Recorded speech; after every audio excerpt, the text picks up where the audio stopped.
அகரம் தொடங்கி சிகரம் தொட்ட தமிழ் அரங்கெங்கும் நிறையட்டும். தமிழ் உறவுகளே, லெட்ஸ் ஸ்டார்ட்.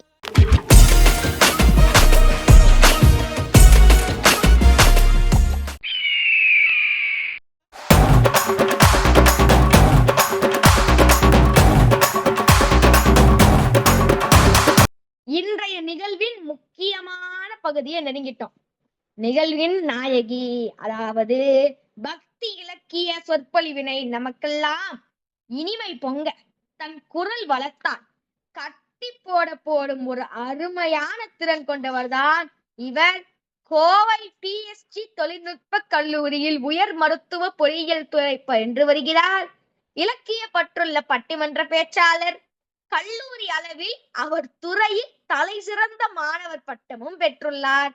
அது மட்டுமா, தமிழால் இணைவோம் உலகத்தமிழ் பேரியக்கத்தில் துணைநிலை ஆளுநராக பங்காற்றியுள்ளார். கல்லூரி அளவில் மாணவர் மன்றத்தின் செய்தி தொடர்பு துறையின் செயற்குழு உறுப்பினராகவும் உயர் மருத்துவ பொறியியல் சங்கத்தின் துணை செயலாளராகவும் பிஎஸ்ஜி கிரானிக்கல்ஸ் என்ற பத்திரிகை சங்கத்தின் துணை தலைவராகவும் பிஎஸ்ஜி தமிழ் மன்றத்தின் தலைவராகவும் இவர் பணியாற்றியுள்ளார். நலக்காவியம் என்ற கவிதை நூல் MS ஸ்கிரிப்ட்ஸ் பதிப்பகத்தின் மின் பதிப்பாக வெளியாகியுள்ளது. கொஞ்சம் இருங்க, தண்ணி குடிச்சுக்கிறேன். அக்காவை பத்தி சொல்லணும்னா நேரமும் பத்தலையே, மூச்சு வாங்க. நீங்க பாருங்க, எங்க அம்மா அக்காவுக்கு தனியா ஒரு பேஜ் எழுதி வச்சிருக்காங்க. கொஞ்சம் சரி, இவர் பெற்ற விருதுகள் என்பது ஏராளம். லெட் ஸ்டார்ட் வலையொலி இந்த லெட் ஸ்டார்ட் வலையொலின்னு ஒரு தளம் இருக்கு. இந்த தளத்துல நாங்க பல பேருக்கு விருது கொடுத்தோம். அதுல அக்காவுக்கு இலக்கிய செல்வி விருது பெற்றார்.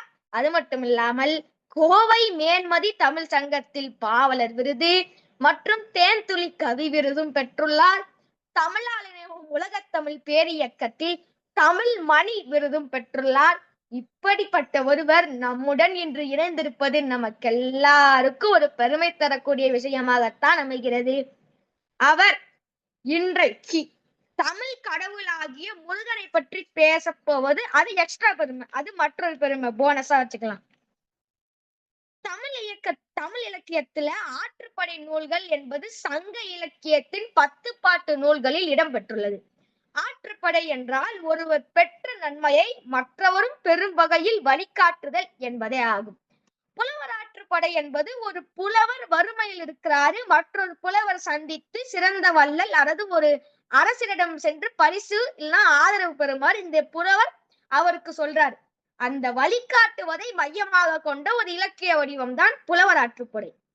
இதில் இயற்கை அழகும் ஆன்மீக அமைதியும் இணைந்த புனித தலமாக இருக்கும் சென்னிமலை முருகனை பற்றிய நமக்கு எல்லாருக்கும் ஒரு விரிவாக தன் இனிமையான குரலில் சொற்பொழிவாற்ற வருகிறார் நம் லெட் ஸ்டார்ட்டின் இலக்கிய செல்வி, நிகழ்வின் நாயகி மனிஷா அக்கா அவர்கள்.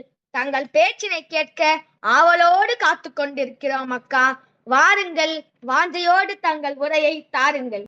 நன்றி கண்ணா, நன்றி. அகரம் தொடங்கி சிகரம் தொட்ட தமிழ் அரங்கெங்கும் நிறையட்டும். அகிலம் முழுதும் மகிழும் வண்ணம் அன்னை மொழி நிலவட்டும். தாய் தமிழுக்கு முதல் வணக்கம். ஆண்டோர் பெருமக்கள் நிறைந்த இந்த பேரவைக்கு என்னுடைய அன்பான வணக்கங்கள். 4 ஆண்டுகள் இடைவேளை கடந்து மீண்டும் புது பொழிவோடு, அதே சீற்றத்தோடு, அதே வேகத்தோடு, அதே தன்னம்பிக்கையோடு வீறுநடை போடுவதற்காக மீண்டு வந்திருக்கிறது நம்முடைய லெட் ஸ்டார்ட் குழுமம்.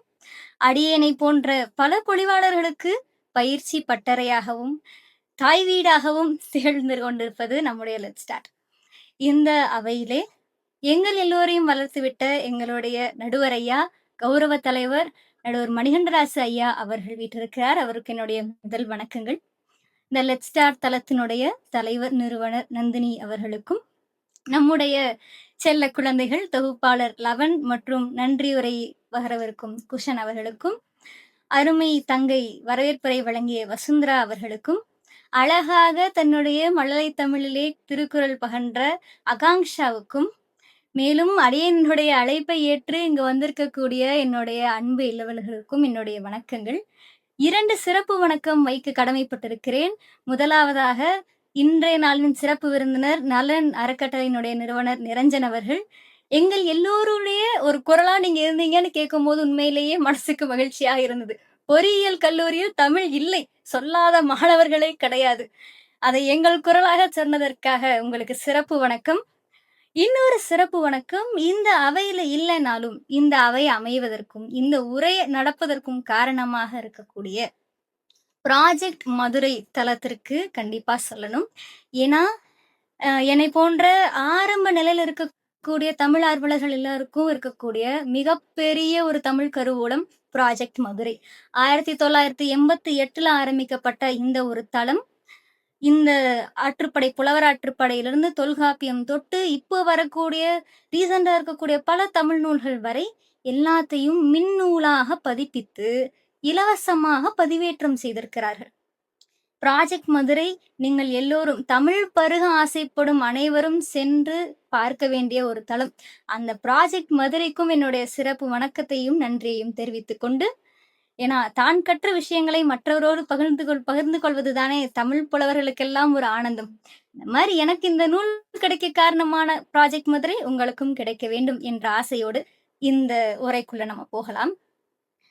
முருகனை பத்தி பேசணும்னா, முருகன் என்றாலே அழகன், தமிழ் என்றாலும் அழகு, அழகுக்கே அழகு சேர்த்த தமிழ் கடவுள் முருகன். 6 வடை வீடு கொண்டு 6 முகம் தெரித்து 6 எழுத்து மந்திரத்துக்கு சொந்தக்காரன் அந்த முருகன். அந்த முருகனை பேசக்கூடிய இந்த நாள் பாத்தீங்கன்னா, மே 24 கூட்டி பாத்தீங்கன்னா அதுவும் 6. பேசக்கூடிய நேரம் அதுவும் 6. ஆற்றுப்படை நூல்கள் அருமுறை வாழ்த்துல 1.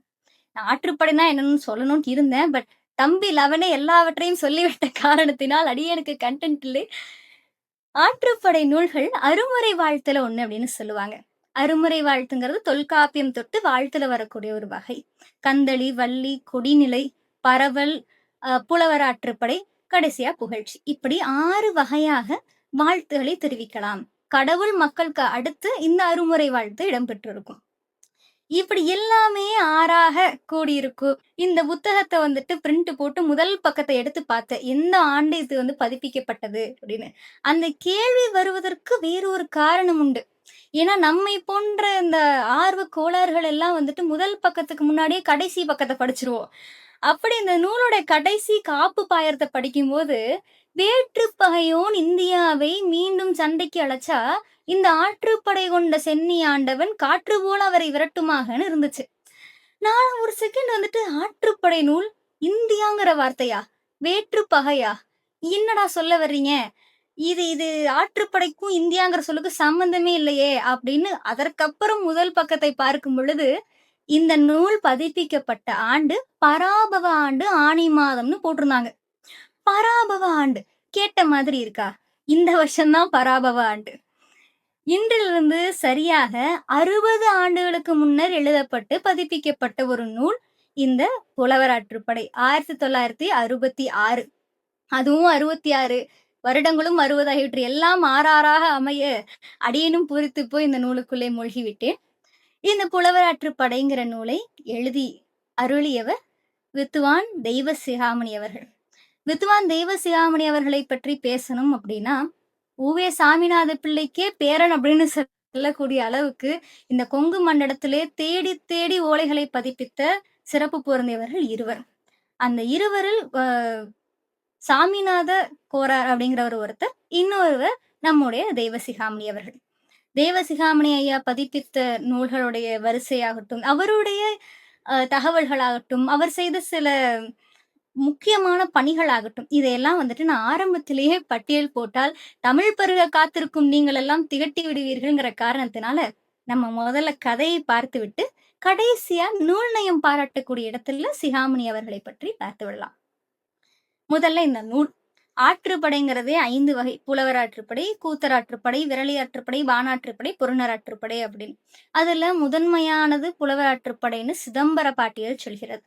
இந்த புலவர் ஆற்றுப்படை அப்படிங்கிற நூல் பரிசில் பெற்று வந்த நல்ல வளமான புலவன் ஒருவன் வறுமையாலே வாடி தேய்ந்து நொந்து போயிருக்கக்கூடிய இன்னொரு புலவனிடம், நீ அந்த சென்னி ஆண்டவனை போய் பாரடா, அவனை பற்றி 2 வார்த்தை பாரு, நீ பாடுனா 2 தலைமுறைக்கு உட்கார்ந்து சாப்பிடலாம், ஒரு செய்யுள் பாடுனா உன்னுடைய குலமே வந்துட்டு தலைத்திருக்கும். அவனை சென்று பார்த்தாலே உன்னுடைய வறுமையெல்லாம் அழிந்து போகும்னு ஆற்றுப்படுத்துகிறார். அதுதான் சென்னிமலை முருகன் புலவர் ஆற்றுப்படை. இந்த ஆற்றுப்படையுடைய கதை அமைப்பு எப்படி இருக்குன்னா, எல்லா நூல்களுமே தமிழ் நூல்கள் பெரும்பாலுமே தமிழ் சிறப்போடு தான் தொடங்கும். அது நமக்கே உரித்தான ஒரு விஷயம் இல்லையா? ஏன்னா ஆங்கில நூல்கள் எதுவும் ப்ரிஃபேஸ்ன்னு போட்டு ஆங்கிலத்த பத்தி புகழ்ந்து பாடி நான் பார்த்ததில்ல. அதே மாதிரி ஜப்பானிய நூல்களாகட்டும், இந்தி நூல்களாகட்டும், ஹிந்தியை பற்றியும், ஜப்பானிய மொழிய பத்தியும் புகழ்ந்து அரை பக்கத்துக்கு பாடி நான் பார்த்ததில்ல. ஆனால் தமிழ் நூல்கள் எல்லாமே ஆரம்பிக்கும்போதே தமிழை பற்றி புகழ்ந்து பாடித்தான் ஆரம்பிக்கும். அப்படி இந்த நூல் முதல் 85 வரிகள் தமிழை பற்றி பாடிவிட்டு, "இப்படிப்பட்ட தமிழை கற்ற புலவன் நீ, நீ வறுமையோடு இருப்பது என் கண்ணுக்கு தெரிகிறதடா. உனக்கு ஒரு நல்வழி சொல்லுகிறேன்" அப்படின்னு சொல்லி அந்த வளமோடு இருக்கிற புலவர் சென்னிமலைக்கு செல்லுகின்ற வழியையும், அந்த மலையினுடைய தோற்றத்தையும், அந்த கோயிலோட சிறப்புகளையும், அங்க இருக்கிற மக்களை பற்றியும் அவர் சொன்னதிலேயே எனக்கு பிடித்த ஒரு விஷயம், "சென்னிமலை முருகன் உனக்கு அருள் செய்யறானோ இல்லையோ, நீ போய் பாடு. உன் தமிழுக்காக அந்த ஊர் மக்கள் உனக்கு ஒண்ணு செய்வாங்க. முருகன் செய்யறத விட 30 மடங்கு அவங்க செய்வாங்க. அந்த முருகனை விட கருணை மிக்கவர்கள் அந்த மலையின் ஊர்க்காரர்கள்" அப்படின்னு சொல்லி, அந்த ஊருடைய மக்களுடைய பண்பு நலன்கள், அந்த ஊரோட செழிப்பு. ஏன் அவங்க அவ்வளவு தாராளமா இருக்காங்கன்னா, அவங்களுக்கு இவ்வளவு கிடைக்குது. அவ்வளவு செழிப்பான ஊர்ல என்னென்னலாம் இருக்கு, என்ன அதிசயங்கள் எல்லாம் இருக்கு. எல்லாம் சொல்லி முடித்து, கடைசியாக நான் இந்த இன்பத்தை எல்லாம் பெற்றுவிட்டேன். இதை நீயும் பெற்று மகிழ்வாயாக. நான் அடைஞ்சது மட்டும் பத்தாது. என்னை சுற்றியிருப்பவர்களும் அடையணும். காகம் போன்றவர்கள் தான் மட்டும் தனித்து உண்ணாமல் நம்ம கூட ஒரு பாடல்ல படிச்சோம். "அமிர்தமே ஆயினாலும் தனித்து உண்ண மாட்டாங்க தமிழர்கள்" அப்படின்னு. "உண்டால் அம்மை உலகம்ங்கிற" பாடல்ல. இந்த மாதிரி எனக்கு இவ்வளவு கிடைச்சது. நான் மட்டும் வச்சு என்ன பண்றேன்? நீயும் போ. உனக்கும் கிடைக்கும். நீயும் அனுபவி அப்படின்னு அவரை ஆற்றுப்படுத்துகிறார். இதுதான் இந்த முழு நூலுடைய ஒரு சாராம்சம். இந்த சாராம்சத்த வந்துட்டு கதையாக சொல்வது ஒரு வகையில நல்லா தான் இருக்கும். ஆனால் கதையை தாண்டி வர்றாரு, பார்க்குறாரு, பேசுறாரு, சொல்றாருங்கிறத தாண்டி, இந்த நூல்ல இருக்கிற வார்த்தை சொல்லாடல்களாகட்டும், அதனோட நயங்களாகட்டும், ச்சே! எப்படி எழுதியிருக்காருங்க மனுஷன்! அப்படிங்கிற மாரி நெறைய வரிகள் இருந்தது. அந்த வரிகளை எல்லாம் தமிழ் தேனீக்களாக அமர்ந்திருக்கக்கூடிய நீங்களும் இந்த அமுதத்தை பருக வேண்டும் அப்படின்னு வரி வரியாக இந்த நூலுக்குள்ள இப்ப நம்ம பயணிக்கலாம்.